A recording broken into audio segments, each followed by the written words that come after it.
Everyone knows nutrition is a vital aspect to living a long and healthy life. But what is actually good nutrition?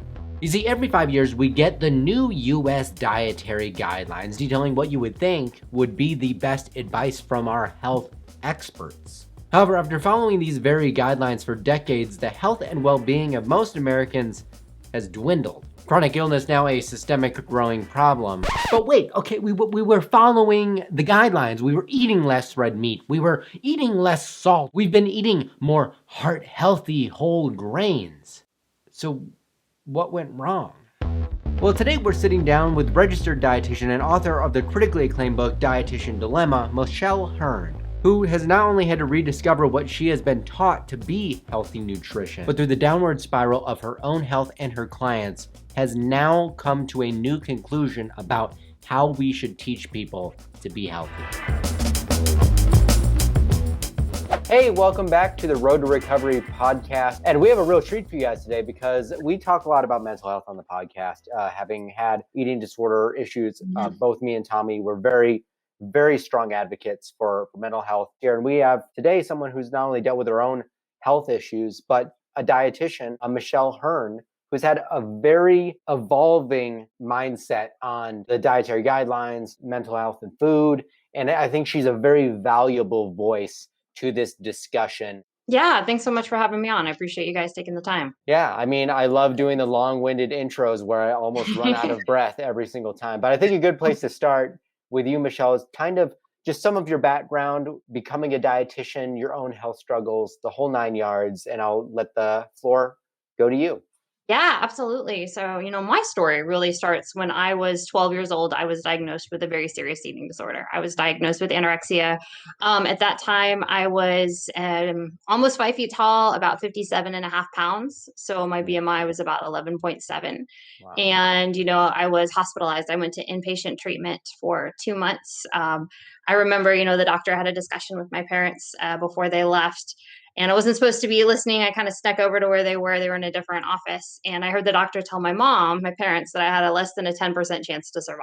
Like they said, hey, we just don't see people this bad recover. Like I was having heart failure, kidney failure, you name it, And he went on to kind of state like, yeah, if she does get better, it's probably not going to be good. Like she's going to have bone issues. She may never grow. Like this is not a good situation. And so, I talk a lot about this in my book, but at that moment, I remember thinking, even as a child, as a 12-year-old, like, oh, I'm not here to get better. I'm here to die. Like, and kind of the most heartbreaking thing to admit at that point in my life, I was like, oh, thank goodness. I was just living in hell every day with an eating disorder. I was starving myself. I was being bullied at school. I was being abused. Like my life was awful. And I thought like, thank God it's almost over. And obviously fast forward, I went through, that was my first interaction with a dietitian was in the treatment center. Mm-hmm. And even then I remember thinking like, look, I don't really understand. Can you explain this to me? Like even back then, the dietary guidelines didn't really connect, for example, well, you say peanut butter has protein, but it doesn't have the same as chicken, certainly as an eating disorder person, you've memorized, nutrition facts of all these various things. Many. And yeah, fast forward, I recovered to the point where I became weight restored.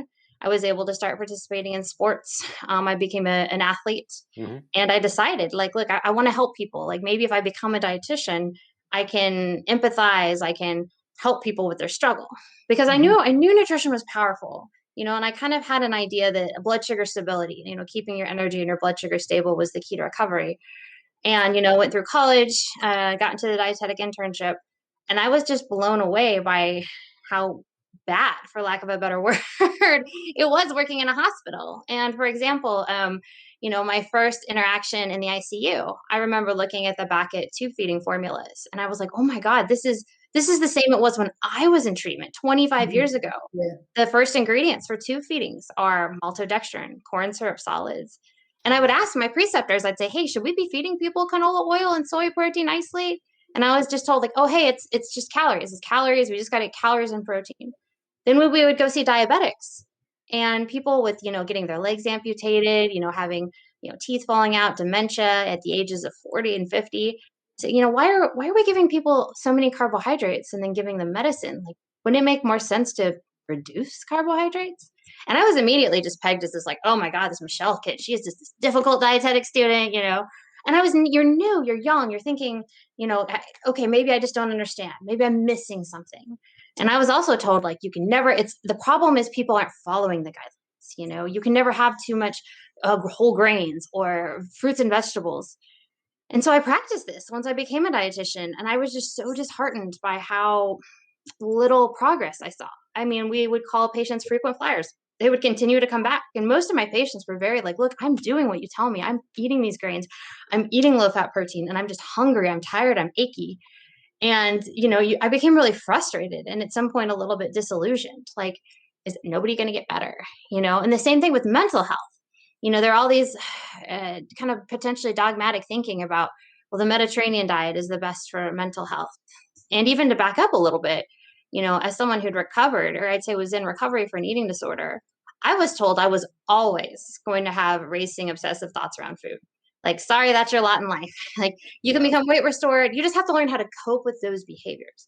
All foods can fit. To be recovered, you must be able to eat chicken and you must be able to eat Snickers bars. You have to eat all things.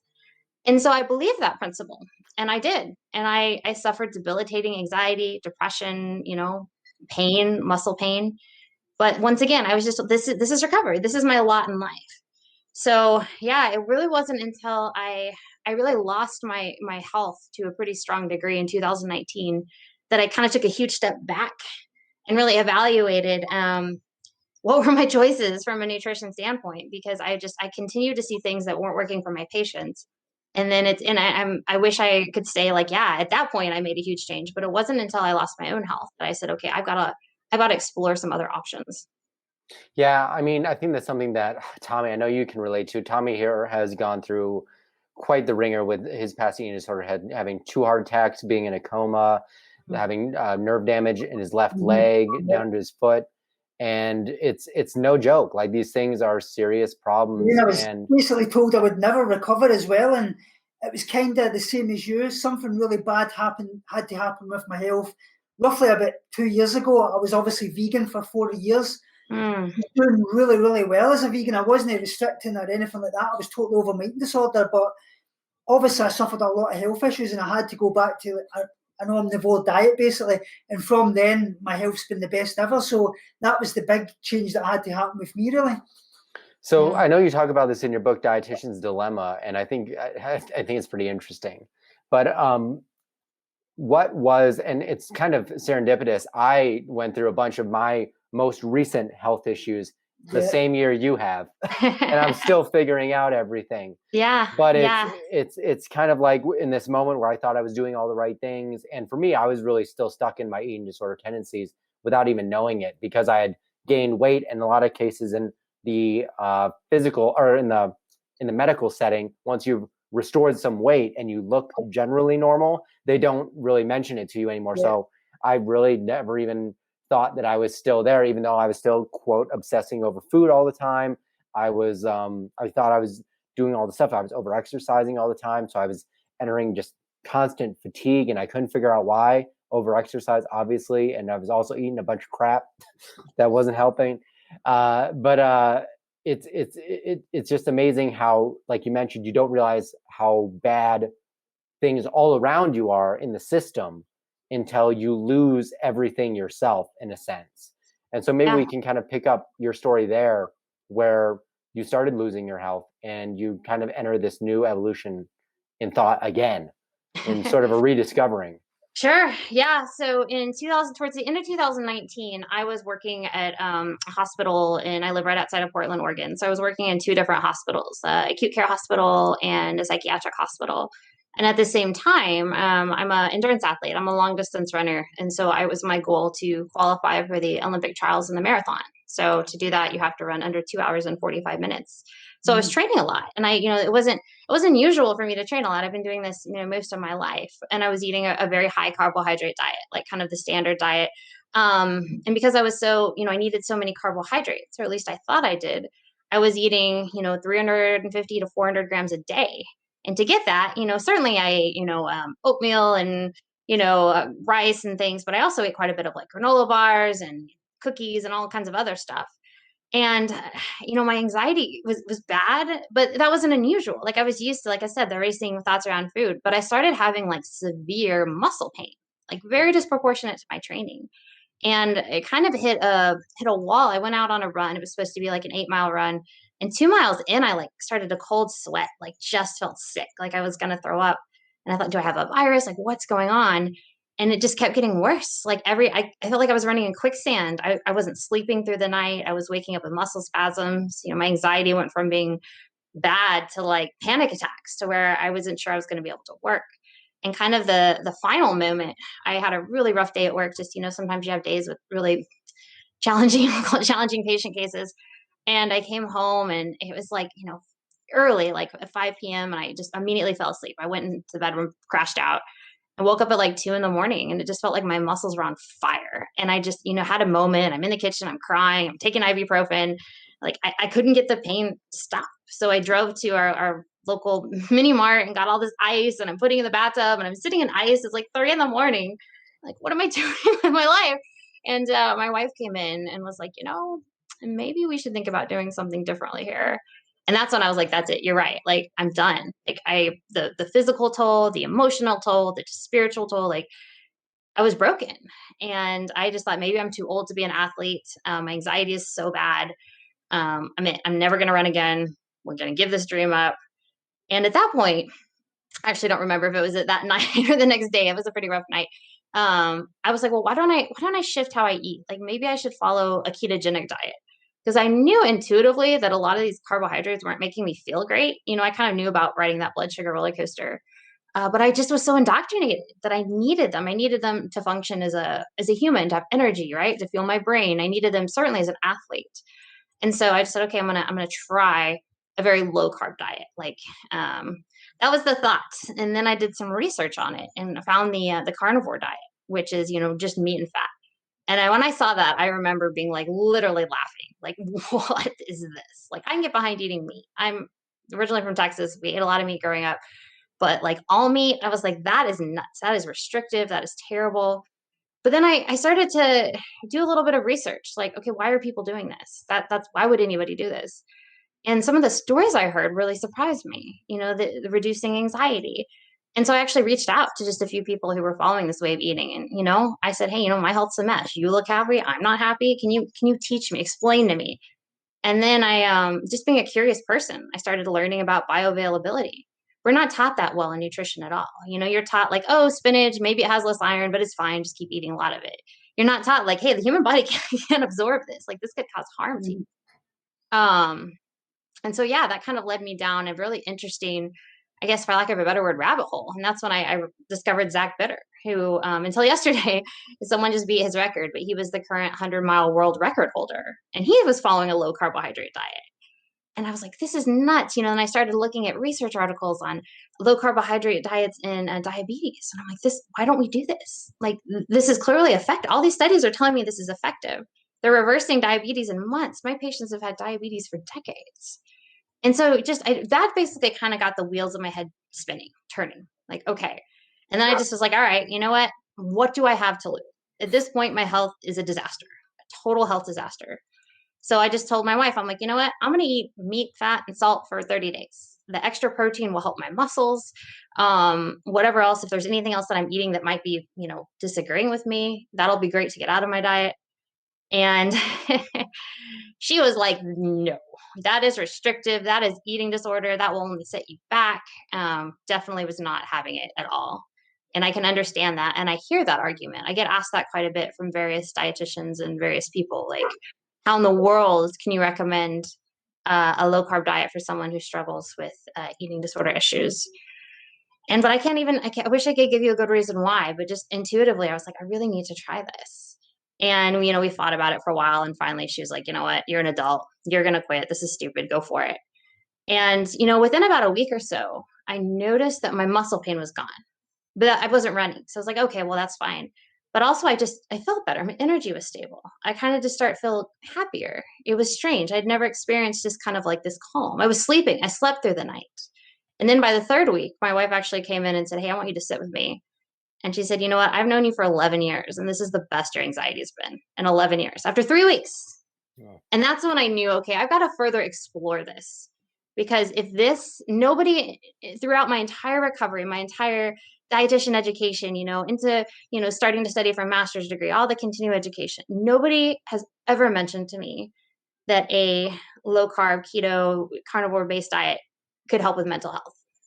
And so I was like, if this is true, then I need to explore this. So that's kind of where I started. And, and that's what led to me discovering, and that was another reason why I wanted to write the book, because I could tell you my mental health is better.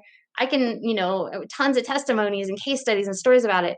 But I thought a lot of people are going to want to know why, like what is actually going on at like a biological, physiological level. Because, I think it's easy maybe to see someone's story and kind of like poo-poo it. But when you actually break it down, what's happening on like a neurotransmitter level and, clinical trials, that's much more challenging to discard. Yeah, I mean, I think that's a really good point, and it kind of brings up the discussion of like what is going on inside the human body when you change it up that much from what maybe the standard of care would be in some situations. And every situation is a bit unique. Like I think one thing that I really emphasize too is when anyone tries to make these really radical I guess, dietary changes in anything, I always want people to have a why. Like, why are you doing this? I think it needs to be a reinforced reason, because I know for myself, and I can only speak for myself on this, is that I've made dietary changes in the past where I put it in the guise of health, but it was really to actually feed my eating disorder. So I think whenever you and this as a dietitian working with clients, so I just put that out there for the audience, is like when you want to make changes, make sure you know why you're doing them and why you're really doing them. 100%. And you can make any way of eating disorder. 100%. Oh yeah, 100. Oh yeah. Well, I mean, I would argue the current like standard of care dietary guidelines are very messed up in a lot of ways. Unfortunately, they really are. They tend to think that eating all the food groups is what heals your mind, but it's not really that, because just like you said there, you can be really disordered in any diet you do, and that's really important to put out there. Yeah, 100%. But I would like to know. Oh, sorry, go ahead. No, keep going.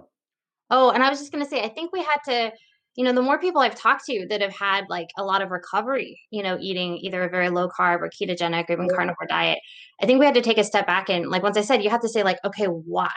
But I do think you have to come to it being like, okay, my ultimate goal is to heal and have health, and unfortunately, I think a lot of times in eating disorder recovery, I know for myself, like you're getting most people have had some type of pretty intense trauma or something. So you're trying to work through that.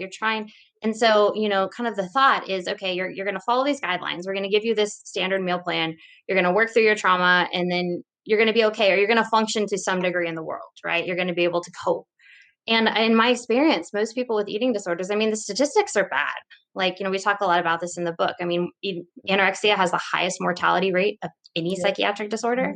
And a meta-analysis of 36 different studies, like 20% of people with anorexia died, 10%, like over 10% because they took their own lives. Suicide is pretty high. It was like 40 up to 46% relapse, and they define relapse as going back into treatment. If it was relapse was re-engage in behaviors, I would argue it's 100%, including myself, probably including you too. It's not good. And once again, I've never met a person with an eating disorder that wasn't highly intelligent, that wasn't determined as all get out, which wasn't just stubborn as all get out. So it's not like there's these people out there that are just, they just don't get it, or they don't want to. And most of the time it's like want to, like times 1,000. So it's not the lack of knowledge or desire. So that's when, I really think we have to look at, I like to think of eating disorders and potentially mental disorders, including like major depression, bipolar disorder, schizophrenia. It's just potentially you have a metabolic disorder in the brain. Something is happening in your brain that is not allowing you to utilize and process things like a lot of other people. A good example, people are like, well, what does that mean? I don't understand what that means. Well, I think first of all, one really interesting concept is you can actually have insulin resistance in the brain, meaning your brain cannot utilize carbohydrates well, even if you have no insulin resistance in the body. So you have no diabetes, you're lean, you're healthy, you're fit. Your brain may not be able to process carbohydrates very well. And a good way to think about this is the disease epilepsy. So babies are born with epilepsy. They didn't have a bad diet. Nobody's spiking the mom's, breast milk with sugar. They just have a metabolic abnormality in the brain. And how does it show up? If the baby is just getting, normal nutrition, carbohydrates, they have seizures. Well, often once the baby, the toddler, whenever they're diagnosed, are put on a ketogenic diet, the seizures stop. The brain cannot process carbohydrates, so we feed it ketones and it functions correctly. So just like, with major mental disorder, major depression, we're seeing, we don't have good clinical trials on this, but we have lots of case studies. Mm-hmm. We feed people ketogenic or low carb diets. All of a sudden, the brain starts communicating. Major depression starts to lift. People stop having hallucinations. And I'm going to argue that people stop engaging in behaviors and eating disorders, because I've seen it myself. I've seen it in several other people that I've talked to and worked with. Am I out here saying that every person with an eating disorder, anorexia, bulimia, binge eating disorder, orthorexia, needs to follow a low-carb ketogenic diet? No. Mm-hmm. What I am saying is our current standard is failing miserably. And I think we need to be open to following a way of eating that aligns with human physiology. Because unfortunately, humans through evolution were not eating Snickers bars and cupcakes. They were eating meat and fat. And I think we're gonna see a return to health. Because for me, food freedom, people say if you don't eat all foods, it's restrictive. Well, I almost get a little, it's hard not to get a little angry, because it's like you two, I've been to hell and back with my eating disorder. I've been suicidal. I've self-injury. I've starved myself. So if I'm eating in a way that provides all the nutrition my body needs, and I'm physically, mentally healthy and vibrant, and you're telling me eating this way is restrictive, and you'd like me to eat in a way that includes sugar and processed foods so I can be unhealthy and want to injure myself, I'm going to argue that way is actually restrictive. So that's, I talk about it in the book too. There's a lot of like the neurochemistry. If you're like a super science nerd, like I am, I have that too. But that's kind of the basis. Yeah. And I think we're going to start seeing more. We now have 2 clinical trials looking at binge eating disorder and a ketogenic diet. But yeah, so. Yeah, I think you brought up a really good point about the kind of health service in general. I've actually got a friend who's a dietitian, and she works in the National Health Service here in Scotland. She actually quit her job last week because she was getting into various different patients, and one was actually a diabetic. This woman actually ended up having an amputation below her left knee and things, and she was kind of trying to educate her on like the proper diet. And she went in to visit her in the morning, and they had like orange juice, a bagel, and other various things. And she basically told the rest of the staff she wasn't happy about it, and she said that she couldn't do the job anymore because she felt that she was there to help people gain their health back, yet the dietary intervention that they were giving her that she had to follow or be sacked was doing the exact opposite. Michelle actually shared an image of a hospital setting, what they served you for breakfast the other day in her story. And I thought that was very fitting. And you hear this talked about a lot in kind of this community. It's like they're giving them like Frosted Flakes and a bagel. Mm-hmm. It's like most of it's like just straight sugar there. And you're not required to have any protein.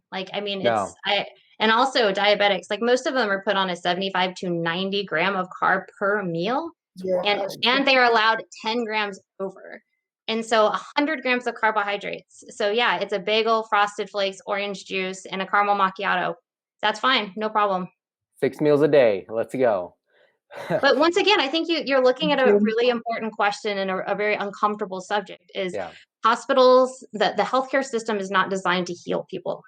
And once again, as doctors, as dietitians, as nurses, I have never met a single person that was like, yeah, man, I went to healthcare because I just wanted to harm you, like to harm people. I'm angry. Like most people, they genuinely go in like, I want to help. I want to heal. Let's lift you up. But then you get in a system and there are standard guidelines you are not allowed to deviate from.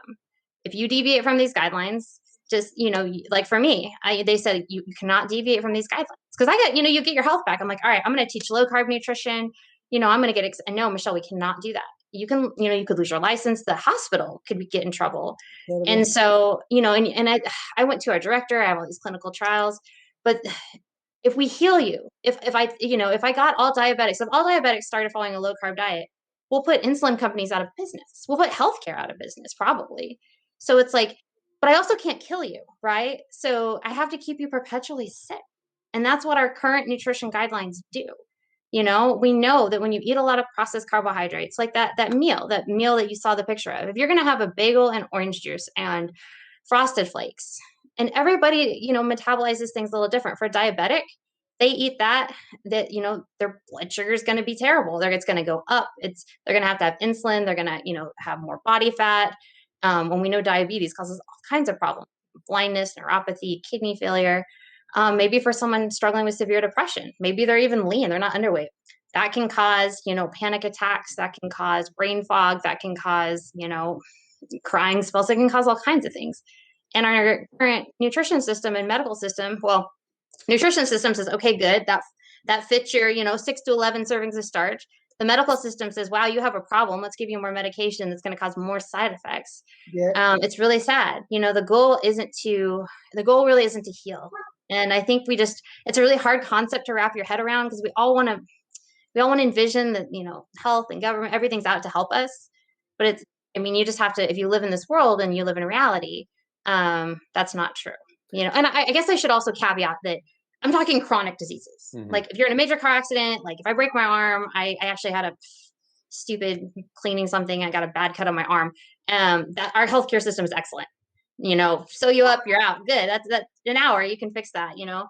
But when it comes to chronic disease management, it's a nightmare. It's a huge, huge mess. There's a lot of things that people have been growing up told to trust their medical professionals, who really, like you mentioned, have the best intentions going into it. I have not met someone that has been going into healthcare or going into medical school who didn't want to help people. It's like moving a mountain to change the system. Yeah. And I think it's like little by little, people like you, Michelle, are going to slowly bring that more to light and know that there's more that people can do almost on their own than through the system itself. Something I wanted to ask was, you mentioned earlier all these kind of physiological changes that happen that we can see inside the body when we're switching to a low carbohydrate way of eating after maybe coming off of the opposite or having certain health problems. What are some of these physiological changes besides just standard insulin stabilizing and lowering that you've seen with clients or people you've worked with, or even like within yourself? I know you've mentioned before,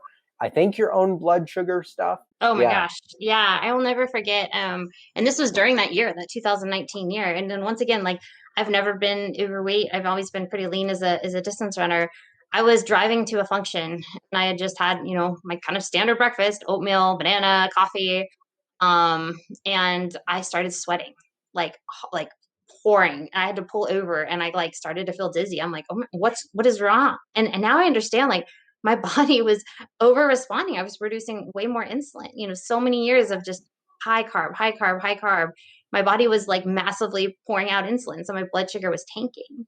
And so, but I would go through the day and I'd eat breakfast at like 8, and by 10, I'd be like staring at the clock, like, oh God, is it too early to eat? I need a snack. I'd constantly be having granola bars and, you know, cookie, just every few hours I'd have to eat. And it almost became kind of like a joke. And you'd hear about it. People are like, oh, if I don't eat every few hours, I have emotional meltdown. Like I thought like that's just kind of how it was. And so, you know, when I changed, when I started eating more meat and fat, and it just, I can't even describe how radically different.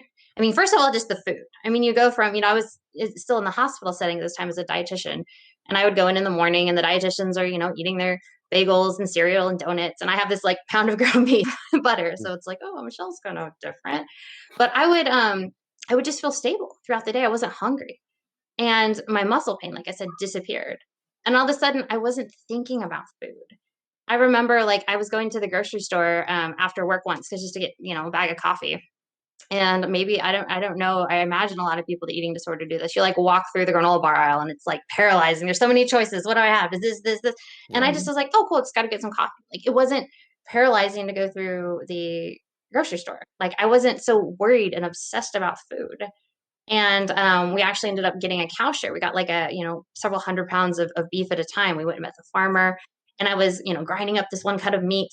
And I remember just like thinking to myself, like, oh, I need to add some fat to this. This is a little lean. And I just like stopped. I was like, wow, how I look at food is changing. Like when I was very sick, or even when I was obsessed with food, you know, you're always trying to eat as less fat as possible. And how can I eat as many carbs? Because I need to get, you know, my glycogen stores filled.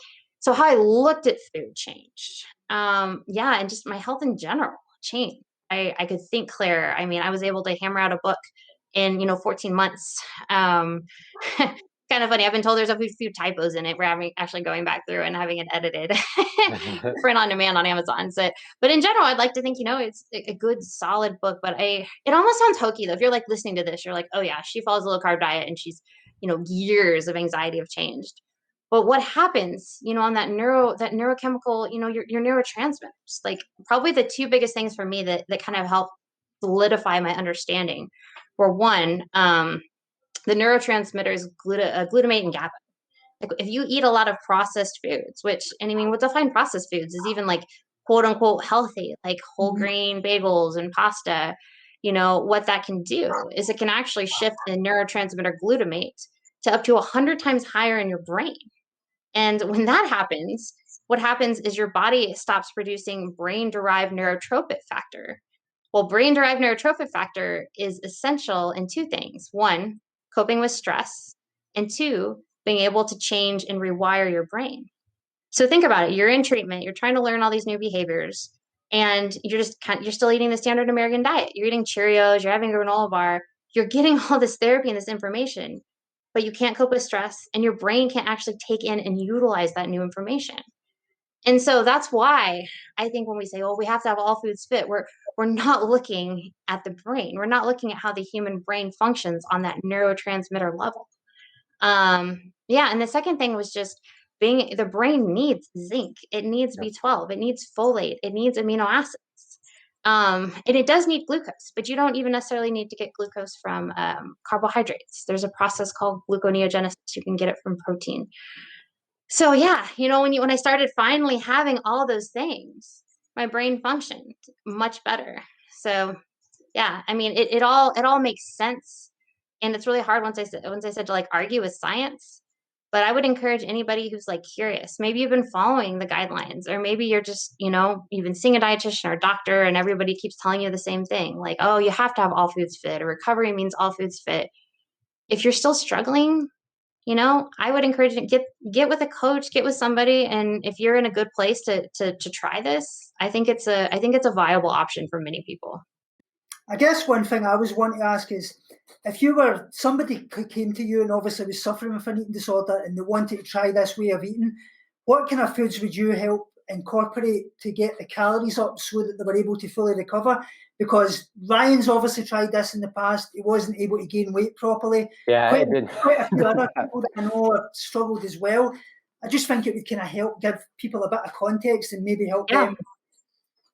Yeah. And I think that's a really good point, because I kind of think about it like this, like the goals of somebody maybe potentially who's very obese and diabetic are very different than the goals of somebody who's very overweight and struggling with an eating disorder, right? So I do think, like you said, I think it's very important to be very non-dogmatic in our thinking, because I think if you just say like, okay, everybody only eats meat and fat and a pound of that, that's that could be really bad for somebody who may need a lot more calories or a lot more fat. And the last thing I want to do is to scare somebody away from potentially eating foods that could help you recover. So kind of how I set it out in my book is, I have kind of three tiers, and like where your health is and how you're doing is where I would start you on the tier. Like if you are someone who's severely anorexic, really underweight, I would start you in what I call the third tier, which is the animal-based build out. So we're going to incorporate mostly meat and fat. Like every kind of the foundation is the same. And that's what kind of a main take home message I would like to hopefully advocate in my book is, there are nuances. We're all humans. We all do things a little differently. I'm an athlete, whatever. But I believe the foundation is where we're missing the point, because I think the foundation right now is the nutrition. Why am I saying this? The current standard guidelines, and they're so heavily carb and heavily sugar and heavily processed that they're just causing more harm than good. So we would start with a foundation. I would start every person, if it was like, say you're very underweight, and I actually had this situation when contacted me. Your foundation is now, you have 3 very high fat, high meat meals. Okay. That's where we're starting. But guess what? Someone who is a normal weight or maybe even trying to lose weight may only need 2 meals, and they're not going to have snacks. Well, guess what? You need to gain weight, so you're also going to have snacks. Yeah. And we're also not limiting your carbohydrates. We're going to go back to very basics on what your body can tolerate. So from there, I would figure out the simplest, most basic, I think it's a mistake to give somebody just this massive amount of sugar, not because of the calories, they need the calories, but because of the GI distress it can have. I would lean towards something, can you tolerate like a white potato, sweet potato, long fermented bread, rice, something like that. So once again, it's not anti-carb, it's a lot of meat, a lot of fat, maybe, and your calories would depend. Are your meals going to be 600, 800, 1,000 each one? It would depend on your weight, your height, your gender. And then I would have a small amount of carbs. So once again, this isn't no carb. This just is not 400 grams of sugar. And, and I've had people tell me like, man, I know I need to gain weight, but I'm really full. I mean, for lack of a better word, tough shit. Like, if you want to recover, you got to be brave, right? Like, and the goal is hopefully, you're at a place where you're coming to this, where you've tried everything, it's not working. The definition of insanity is to continue to do the same thing. So if you really, really want to recover, and a lot of people have said, man, I really do, and I've tried everything, well, I've met very few people that have given like a high animal fat, high meat diet, a full 30-day go, that haven't experienced some really, really positive results. Also, I think it's essential you get someone to keep you accountable, because I mean, I'm 37. I have people in my life to keep me accountable. I have a running coach. I have a partner that helps even with my own personal nutrition. So that would be what I would kind of say where you start. Fantastic. And I'm not trying to be like rude when I say tough shit. I'm just saying, like, I think we pamper people in the medical system too much. No, we do. Like, oh, okay, well, you don't want to do it. It's fine. It's like, I really do think you have to, like, I think we have to get a little tougher. We can't be coddling our patients too much. So. Yeah, no, I mean, that's something that, we were talking about accountability, and my accountability buddy is right over there. And he yells at me all the time, and I love it. And I think something that's really interesting is you bring up sort of like your athleticism and I think that's awesome that you're training for the Olympic trials. I mean, that'd be wild. Luckily, I ran track in high school, and I did long distance, and I hated it. It wasn't my jive, but it was the only thing I could do and actually like compete at a high enough level to place. So I was like kind of stuck between a rock and a hard place. But I think for me, it was mainly getting stuck. I didn't do cross country, so I was stuck running the track, and the track's boring. Like you just run in a circle.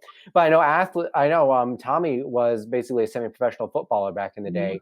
And a lot of the things that you mentioned about kind of going back to the basics of eating, of what human bodies need to function and function well. Tommy, I know you ate a lot of that way back in your training days. And I know we've discussed recently it's almost kind of a remembering in that case to looking back at that. Yeah, I obviously lost my footballing career due to my eating disorder, so I suffered sciatic nerve damage below my left knee, and that was the reason why I obviously lost my footballing career. But I did eat mostly a type of ketogenic diet back then, and I was the best I've ever been, and I do eat fairly a lot of carbs at the moment. I'm trying to cut down on that, but I do find that if I go around about 100 grams of carbohydrates, I seem to feel really, really good. But when I go up any more than that, there's a lot of issues that obviously set back in again. So I'm trying to make some changes. Yeah, and there goes to like this also. I like how you break it down into 3 levels for people, and in this case, so that depending on where you're at is really where you need to start, because like you mentioned, it's not this single like, all right, eat 2 pounds of meat today, ton of salt and water, you're good to go. That's all you got to do. Because I think when we get that simple, it's really just not that simple for everyone. No, it really isn't. Important. And when I did a very low carbohydrate diet for 30 days, but at that time I was at a stable weight. My pure goal, I wasn't running at all. I was like, I'm not going to run. I'm just looking for, I only wanted to feel better. Like I just wanted my muscle, right? So, I was coming to it at a much different point than potentially somebody who is really, underweight, or maybe if someone who's really overweight, maybe they would do something a little bit different as well. Yeah. I have a tough question for you, actually. Yeah, I like tough questions. What do the current, if you looked at them, the 2020, I believe, dietary guidelines, what do they get right?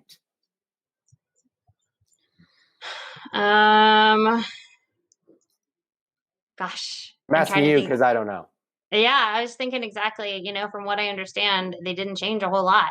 I actually had a really interesting conversation with Doug Reynolds, who is the head of Low-Carb USA, and him and Nina Teicholz, and they went to try to advocate. You got to speak in front of these people to try to advocate what you'd like to see. And he said the people were just doodling. They weren't even paying attention to them. Because what is it? I mean, right now it's still the same, very high carbohydrates. My plate, I saw it the other day, looks the exact same. You have mostly carbs, your vegetable, your fruit, your tiny piece of low-fat protein, your skim milk. They didn't even recommend cutting down on sugar or alcohol. Yeah, and they're promoting a plant-based diet as well. Oh yeah, they recommend soy once a week. That was something new that I saw, that I don't remember that being a specific recommendation. And it's interesting, if you look at who sits on the board of the soy board, not surprisingly, some of the same people that sit on the boards of the Academy of Nutrition, which is the sponsorship of all diet, or the head of all dietitians. Yeah, nothing. That's great. That's a really good question. I mean, you should eat protein, and they say you should eat some protein. I guess that's good. I think some people can tolerate some plant foods, so that's good. Yeah, I mean, it's not good. I mean, it's like if you were, writing a manual of something, I would say maybe 2% of that, 5 to 5% is useful. I think it is important to mention, and I'm kind of curious what your thoughts are on this, because we're seeing recently, everyone's talking about removing a lot of meat, either a more synthetic based meat system, or basically trying to shift everyone to being much more plant-based with very minimal meat. When you look at these kind of plant-based like meat products, like they're full of just like crazy stuff. I don't know why anyone thinks that they're even close to being a health food, if you read the labels.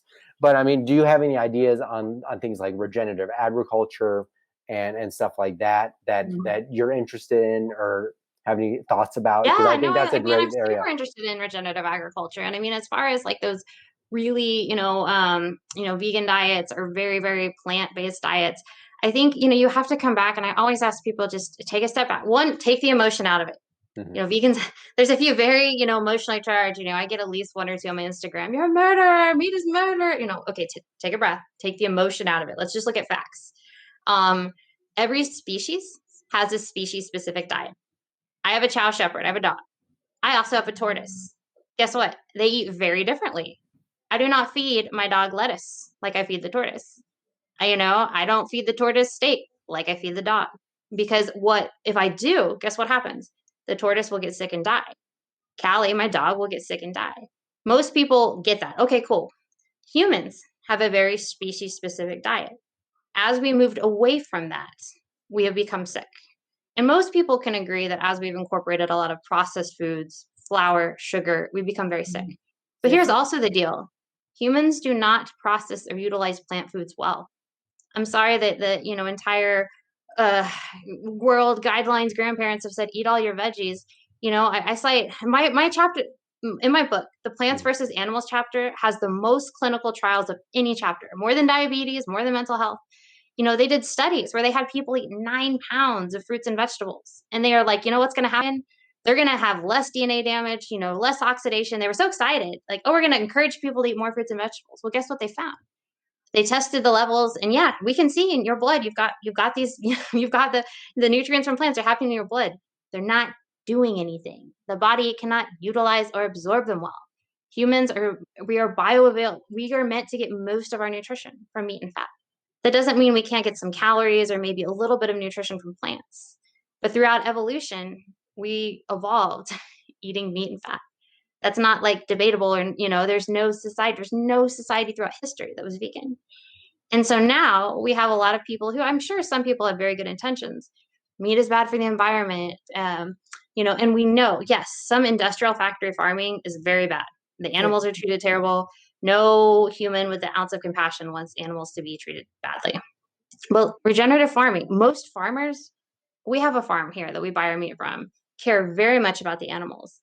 And if we are going to actually protect and fix our planet, you have to have the animals in the system.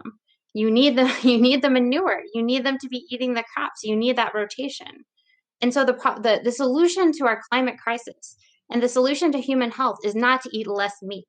And it sure as hell isn't to eat avocados imported from Mexico and bananas from Hawaii, all these people that are concerned about carbon footprint. It is to be eating as local, regenerative, farmed as possible. So, and yeah, producing things in a lab like that, it's amazing how powerful propaganda is. Like, don't let this override your common sense. Look at the ingredients. I remember I showed my friend, like, flipped over the Beyond Burger and flipped over my dog's Mhm. dog food. It's like, can you tell the difference? Like, this, you have to eat a species specific diet if you want to thrive and function as a species. I mean, it's relatively simple. And yes, you can get away with it. I mean, Lord knows we've all abused our bodies quite a bit and you can still function. But if you want to have the best possible vibrant health, I believe we need to be eating things that our bodies can absorb. And that's kind of a crazy statement in a lot of things. Oh, this meat in a lab is going to be so great. I mean, to me, it sounds like a disaster for human health. A lot of people obviously worry about fiber as well, because obviously from what I've obviously learned myself is that the only study ever done in a metabolic ward for looking at obviously constipation and things is when they took away fiber or reduced it from the diet, the actual constipation actually got better. But a lot of people believe that you need fiber. So where do you stand in that? Do you actually need it as much, or do you need it at all, really? No, you really don't. And it's interesting because there's very few studies. I mean, well, there's quite a few studies on fiber. And kind of what they initially found, if you're eating the standard American diet and you ate fiber, it could actually, help with some bowel movements. But it's like, but that's not good. It's the problem isn't that you need more fruits and vegetables. The problem is you need to stop eating so much sugar and flour that's like basically gunking up your system. Yeah. And what does fiber do? We know fiber also attaches and makes some covalent bonds to zinc and iron. It pulls that out of your system. Guess what else it pulls out of your system? It pulls LDL out of your system. And they used to think that was such a good thing. Oh, LDL cholesterol, we need it super low. Well, now we're seeing that, people with higher LDL, they actually have less mortality, less infections, all this kinds of stuff, even less. I cite in my book a recent study with COVID, like people were recovering. But the kicker is you can't be insulin resistant. If you're very hyperglycemic, and you have high LDL, that's a big problem. The insulin resistance causes the inflammation. The LDL gets stuck in your artery. If you don't have the insulin resistance, then that can actually be a really good thing. But to answer your question, no, you don't need you don't need fiber to have bowel movements. What you do need is adequate fat and saturated fat. And most people who've gone on a very low carb diet will, advocate that. It's actually kind of nice. It's not normal too. Fiber, if you're eating fiber, you're going to have to deal with bloating. You're going to deal with gas. I've seen memes and some dietitians which is like, this is normal with these like pictures of this huge belly. I'm like, no, girl, that's not normal.